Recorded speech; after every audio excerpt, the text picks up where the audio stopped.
മാന്യസദസ്സിന് എന്റെ സ്നേഹവന്ദനം. ദൈവത്തിൽ ആശ്രയിക്കുന്നവർ വീണ്ടും ശക്തി പ്രാപിക്കും. അവർ കഴുകന്മാരെ പോലെ ചിറകടിച്ചു വരും. അവരോടിയാലും ക്ഷീണിക്കുകയില്ല, നടന്നാൽ തളരുകയുമില്ല. യെശയ്യ 40:31.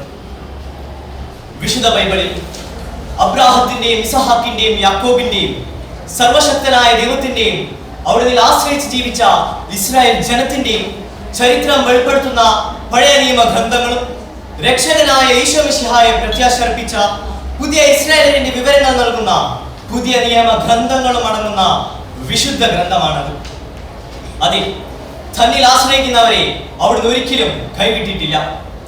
ചെങ്കടലിനെ രണ്ടായി വിഭജിച്ച് ഉണങ്ങിയ നിലത്തിലൂടെ ഇസ്രായേലിനെ നടക്കുവാൻ ദൈവം അനുവദിച്ചതും, പാറയിൽ നിന്ന് കുടിക്കുവാൻ വെള്ളം കൊടുത്തതും, ശത്രുക്കളുടെ ആക്രമണങ്ങളിൽ നിന്ന് സംരക്ഷിച്ചതും, ദാനിയേലിനെ സിംഹക്കുഴിയിൽ നിന്ന് രക്ഷിച്ചതും എല്ലാം ദൈവത്തിൽ ആശ്രയിക്കുന്ന തന്റെ മക്കളെ കൈവിടാത്ത ദൈവത്തിന്റെ പരിപാലനയുടെ ദൃശ്യാടയാളങ്ങളാണ്. ഏതൊരു വിശുദ്ധന്റെയോ വിശുദ്ധിയുടെയോ ജീവിതം എടുത്തു നോക്കിയാൽ അവരുടെ അപ്പന്റെയോ അമ്മയുടെയോ അല്ലെങ്കിൽ അതുപോലെ മറ്റാരുടെയെങ്കിലും സ്വാധീനം അവരുടെ ജീവിതത്തിൽ നമുക്ക് കാണുവാൻ സാധിക്കും.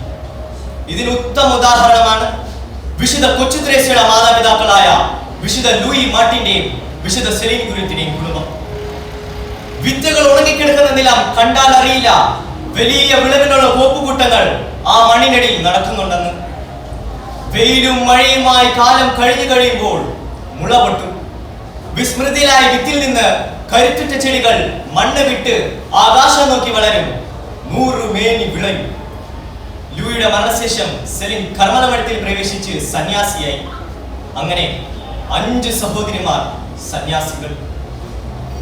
വിത്തിന്റെ കരുത്തിന് വിളവ് തന്നെ സാക്ഷ്യം നൽകിയപ്പോൾ സെലിയും ലൂയിയും അൽത്താര വണക്കത്തിന് യോഗ്യരായ വിശുദ്ധരായി പ്രഖ്യാപിച്ചു.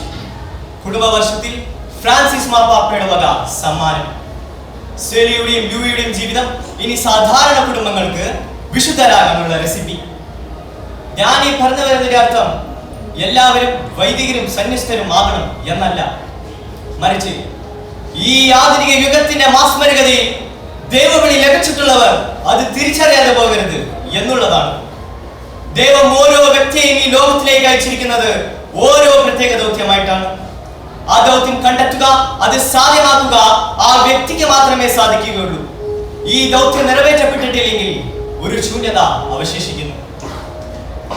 ഇന്ന് ഒത്തിരി മക്കൾ പരീക്ഷയിൽ മാർക്ക് കുറഞ്ഞത് മൂലമോ ആരെങ്കിലും ഒക്കെ വഴക്ക് പറഞ്ഞത് മൂലമോ എന്നീ ചെറിയ ചെറിയ കാര്യങ്ങൾക്ക് ആത്മഹത്യ ചെയ്യുന്നത് സർവ്വസാധാരണമായിരിക്കുന്നു. ഇതിന് കാരണക്കാർ നമ്മൾ ഓരോരുത്തരുമാണ്. കാരണം അങ്കുലി ചലനം കൊണ്ട് നമുക്കെതിരെ വരുന്ന ശത്രുക്കളെയും ലോകം മുഴുവനെ തന്നെ ധർമ്മറ്റിക്കാൻ കഴിയുന്ന സർവശക്തനായ ദൈവത്തിനാണ് നമ്മുടെ പ്രത്യാശ എന്ന് നമ്മുടെ മക്കൾക്ക് പറഞ്ഞു കൊടുക്കുവാൻ നാം മറന്നുപോകുന്നു. ലാപ്ടോപ്പും മൊബൈൽ ഫോണും ഇന്റർനെറ്റും ഒക്കെ ഉപയോഗിച്ച് കളിച്ച് ചിരിച്ച് 15 വർഷം മാത്രം ഈ ഭൂമിയിൽ ജീവിച്ച ക്ലാരോ വെക്യൂട്ടസ് എന്ന ചെറുപ്പക്കാരൻ ഇന്ന് അൽത്താരയിൽ വണക്കപ്പെട്ടവനായി ഉയർന്നുവെങ്കിൽ അവന്റെ ആ വിശുദ്ധ ജീവിതത്തിന് പിറകിൽ പ്രാർത്ഥിക്കാനും സ്നേഹിക്കാനും മറ്റുള്ളവരെ സഹായിക്കാനും അവനെ പഠിപ്പിച്ച വിശുദ്ധരായ മാതാപിതാക്കൾ ഉണ്ടായിരുന്നു. തെറ്റായ ബാല്യ കൗമാരിക ജീവിതം നയിക്കുകയും പിന്നീട് മാനസാന്തരപ്പെട്ട് സഭാ പിതാക്കന്മാരിൽ ഏറെ ശ്രേഷ്ഠരും വിശുദ്ധരുമായി തീർന്ന വിശുദ്ധ അഗസ്റ്റിനോസിന്റെ ജീവിതം അദ്ദേഹത്തിന്റെ അമ്മയായ വിശുദ്ധ മോനിക്ക പുണ്യവതിയുടെ വർഷങ്ങളുടെ കണ്ണുനീരിന്റെ ഫലമാണ്. ചൊട്ടയിലെ ശീലം ചുടലവരെ എന്നാണല്ലോ ചൊല്ലുന്നത്. കുഞ്ഞുനാളുകളിൽ കിട്ടുന്നത് തന്നെയാണ് പിന്നീടുള്ള ജീവിതത്തിലും ഓരോ വ്യക്തിയുടെ ജീവിതത്തെ കരുപിടിപ്പിക്കുക. വിശുദ്ധ മറിയമുറിയത്തെ പോലെ പാപം ചെയ്ത ഈശോയെ വേദനിപ്പിക്കരുത് അമ്മയുടെ ഉപദേശം പാപത്തേക്കാൾ മരണത്തെ തിരഞ്ഞെടുക്കുവാൻ അവളെ ശക്തിയാക്കി. പ്രിയമുള്ളവരെ, നമ്മുടെ ഭാവി തലമുറയെ നയിക്കുന്ന സഭാ നേതൃത്വവും രാജ നേതൃത്വവും ഒക്കെ മുളയെടുക്കുന്നത് നമ്മുടെ കുടുംബങ്ങളിൽ നിന്നാണ്. നല്ല ദൈവോടെ ഉണ്ടാകണമെങ്കിൽ ദൈവാശ്രയമുള്ള കുടുംബങ്ങൾ ഉണ്ടാകണം. അല്ലാതെ വെറുതെ നിലവിലുള്ള നേതൃത്വത്തിനെതിരെ ചോദ്യം ചെയ്തിട്ട് ഒരു കാര്യവുമില്ല.